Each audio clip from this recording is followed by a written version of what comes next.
Hello everyone, this is Shweta Singh and I welcome all of you to this session on Textbook Super Coaching. Cell एक important portion है आपके exam का जहां से कम 2 सवाल आ जाते हैं। तो इस सेशन में, इस वीडियो में हम पूरा सेल का important topics, important points cover करने वाले हैं केवल 9 मिनट में। यानी कि 9 मिनट अगर आपने इस वीडियो को ध्यान से देख लिया तो आपका कंप्लीट सेल पोर्शन तैयार है। चलिए तो शुरू करते हैं हम सेल और कौन कौन से टॉपिक्स कवर करने वाले हैं। We will talk about here about the prokaryotes and eukaryotes. हम बात करेंगे सेल मेम्ब्रेन, सेल वॉल और न्यूक्लियस के बारे में एंड डेफिनेटली सेल ऑर्गेनेल्स की कैरेक्टरिस्टिक्स और उनके फंक्शंस। यानी कि पूरा सेल टॉपिक आपका तैयार। लेकिन इससे पहले सीडीएस 2 2023 का फुल लाइव बैच शुरू हो चुका है। जल्द में अभी हाल ही में शुरू हुआ है। कंप्लीट लाइव क्लासेस मिल रही हैं, नो रिकॉर्डेड सेशंस। आपके लाइव क्लास में डाउट रिजॉल्व किए जा रहे हैं। पूरा सिलेबस बेसिक से कवर हो रहा है। और अभी आपके पास एक गोल्डन अपॉर्चुनिटी है, महाबचत सेल, जो कि 31 मई तक ही वैलिड है। सीडीएस सीएपीएफ एफकैट का सब्सक्रिप्शन आपको 9 महीने के लिए केवल 2989 में मिल रहा है बाय यूजिंग द कोड जोश। सो आप इसका बेनिफिट उठाइए। महाबचत सेल जो 31 मई तक ही केवल है, यहाँ पर आपको अप टू 90% ऑफ मिल रहा है और साथ में 50% extra validity by using the code Josh. And you can see कि CDS CAPF, CRPF constable, CDS CAPF AFCAT और एफकैट के सब्सक्रिप्शन कितने कम प्राइस में अवेलेबल हैं, बट केवल 31 मई तक। अब शुरू करते हैं अपना topic cell and let's start with the prokaryotes. Prokaryotes यानी कि इनमें न्यूक्लियस एब्सेंट होता है। तो अगर न्यूक्लियस इनमें एब्सेंट है तो इनका जो डीएनए है वो फ्रीली प्रेजेंट होता है। इनका जो क्रोमोसोम है इनका फ्रीली प्रेजेंट होता है साइटोप्लाज्म में, और उस रीजन को जो कि न्यूक्लियस से बाउंड नहीं है उसको हम कहते हैं न्यूक्लियोइड। इसके अलावा प्रोकैरियोट्स में सेल वॉल पाया जाता है। तो जो बैक्टीरियल सेल वॉल होता है वो किससे बना होता है? पेप्टाइडोग्लाइकन से, राइट, पेप्टाइडोग्लाइकन से। Then the bacteria has plasmid. अब प्लाज्मिड क्या होता है? प्लाज्मिड एक्स्ट्रा क्रोमोसोमल डीएनए होते हैं, एक्स्ट्रा क्रोमोसोमल डीएनए जो कि अलग सी प्रॉपर्टी देते हैं आपके बैक्टीरिया को, और अलग सी प्रॉपर्टी जैसे कि एंटीबायोटिक रेजिस्टेंट बनाना। तो प्रोकैरियोट्स में न्यूक्लियस नहीं पाया जाता है और ना ही कोई इनमें membrane bound cell organelle present होता है जैसे कि यूकैरियोट्स में प्रेजेंट होते हैं। ओके, तो ये एक यूकैरियोटिक सेल है। यूकैरियोटिक सेल की बात करें तो इनमें न्यूक्लियस भी प्रेजेंट होगा और जो आपके मेम्ब्रेन बाउंड सेल ऑर्गेनेल्स हैं जैसे कि माइटोकॉन्ड्रिया, जैसे कि आपके गोल्जी एपरेटस, ये भी प्रेजेंट होते हैं। हम अब बात करेंगे सेल मेम्ब्रेन के बारे में। सेल मेम्ब्रेन या हम कहें इसको प्लाज्मा मेम्ब्रेन, ये एक थिन, फ्लेक्सिबल, इलास्टिक और सेमी परमिएबल बाउंड्री है सेल की। ठीक है, ये सेल की बाउंड्री है जो कि किससे बनी हुई है? ये बनी होती है लिपिड्स और प्रोटीन से। तो लिपिड की यहाँ पर बाई लेयर होता है, यानी 2 लेयर होते हैं। और कौन सा लिपिड स्पेशली बात करें तो फॉस्फोलिपिड्स प्रेजेंट होते हैं और जिनमें प्रोटीन्स एम्बेडेड होते हैं। अब बात करते हैं हम यहाँ पर सेल वॉल की। तो पहली चीज आपको यहाँ पर याद रखनी है कि cell wall is absent in animal cell. Animal cell में सेल वॉल एब्सेंट होता है। ये प्रेजेंट होता है प्लांट सेल में जो कि सेल्यूलोज से बना है, फंगस में प्रेजेंट होता है जो काइटिन से बना, और बैक्टीरिया का सेल वॉल पेप्टाइडोग्लाइकन से बना है। तो जिनमें ये सेल वॉल प्रेजेंट होता है ये एक रिजिड नॉन लिविंग स्ट्रक्चर होता है प्लाज्मा मेम्ब्रेन के बाहर। हम बात करते हैं अब न्यूक्लियस के बारे में। Nucleus is the control centre of the cell, जिसके अंदर डीएनए प्रेजेंट है, जिसके अंदर क्रोमोसोम प्रेजेंट है। DNA is present in the form of chromosome. तो बेसिकली इसके अंदर आप देखेंगे एक डार्कली स्टेन्ड स्ट्रक्चर होता है जिसको हम न्यूक्लियोलस कहते हैं। न्यूक्लियोलस बना किससे होता है? ये बना होता है आरएनए और प्रोटीन से, ठीक है। और इसका अगर हम फंक्शन देखें कि भाई इसका फंक्शन क्या है, तो it is the site of ribosomal RNA synthesis. यहीं पर राइबोसोमल आरएनए बनते हैं। फिर एक यहाँ पर आप टर्म देख रहे होंगे क्रोमैटिन। सो बेसिकली जो क्रोमैटिन होता है आपका, क्रोमैटिन ही है जिस फॉर्म में डीएनए प्रेजेंट होता है। तो ये thread and Beed like structure होता है। तो chromatin is made up of DNA and protein. तो ये भी सवाल पूछा जा सकता है कि क्रोमैटिन किससे बना हुआ है? डीएनए और प्रोटीन से, जो कि सेल डिवीजन के दौरान क्रोमोसोम का फॉर्म ले लेता है। नेक्स्ट हम आते हैं एंडोप्लाज्मिक रेटिक्यूलम पे। तो अगर एंडोप्लाज्मिक रेटिक्यूलम की बात की जाए तो endoplasmic reticulum is present in the cytoplasm, जो कहाँ से एक्सटेंड होना शुरू करता है? न्यूक्लियर पोर से। तो आपने देखा होगा पिछले इसमें कि जहाँ पर न्यूक्लियर मेम्ब्रेन एब्सेंट है वहाँ पर न्यूक्लियर पोर्स प्रेजेंट है। तो ये जो न्यूक्लियर पोर्स है शुरू होता है और फिर साइटोप्लाज्म में एक्सटेंड करता है। अब ये दो टाइप के होते हैं, एक होता है रफ एंडोप्लाज्मिक रेटिक्यूलम और दूसरा smooth endoplasmic reticulum. Rough endoplasmic reticulum जो है वो रफ क्यों है? क्योंकि उसके सरफेस पर राइबोसोम्स प्रेजेंट है। फंक्शन की बात करें हम रफ एंडोप्लाज्मिक रेटिक्यूलम की, तो ये किसमें इन्वॉल्व होता है? It is involve in protein synthesis, protein बनने में इन्वॉल्व होता है।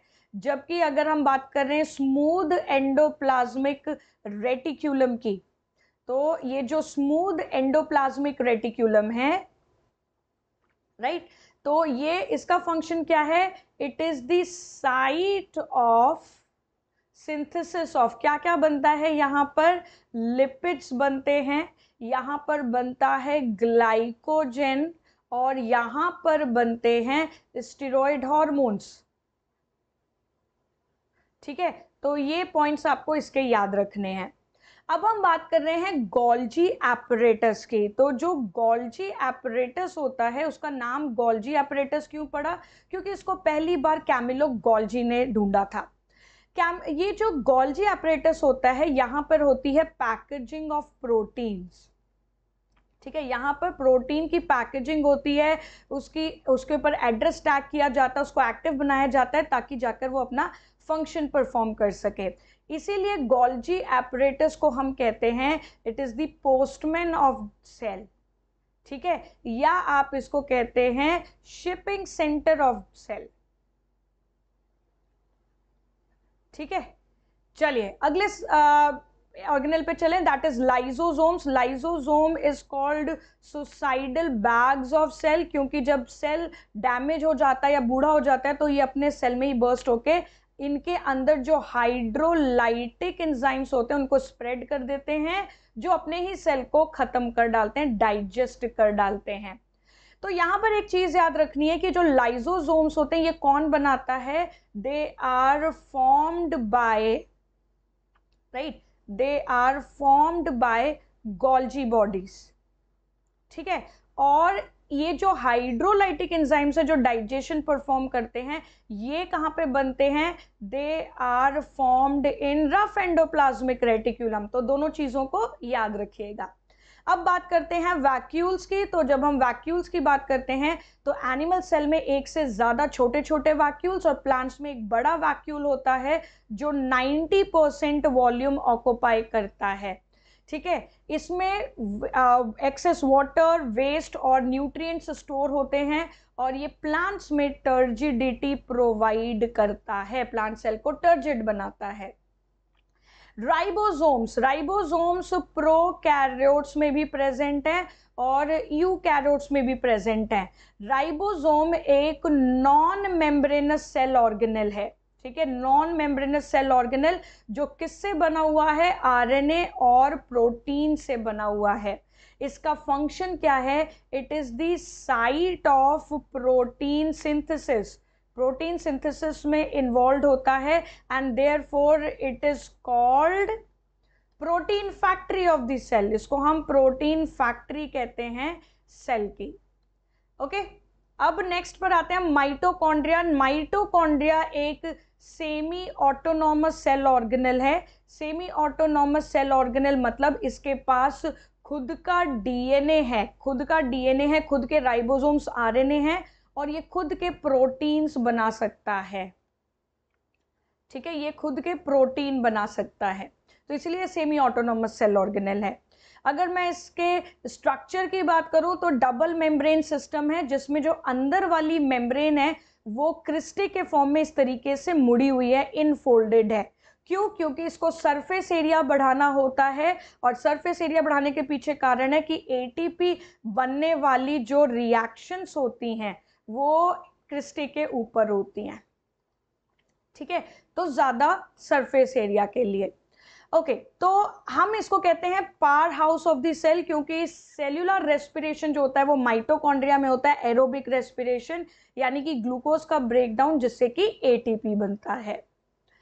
और फिर आता है प्लास्टिड। प्लास्टिड याद रखिएगा प्लांट सेल में प्रेजेंट होता है, एनिमल सेल में एब्सेंट होता है, एनिमल सेल में ये एब्सेंट होता है। तो ये क्या स्टोर करते हैं? इनमें प्रेजेंट होते हैं पिगमेंट्स, कलर गिविंग मॉलिक्यूल्स। तो जो ग्रीन कलर देता है प्लांट को वो होता है क्लोरोप्लास्ट, जो कि फोटोसिंथेसिस में इन्वॉल्व होता है।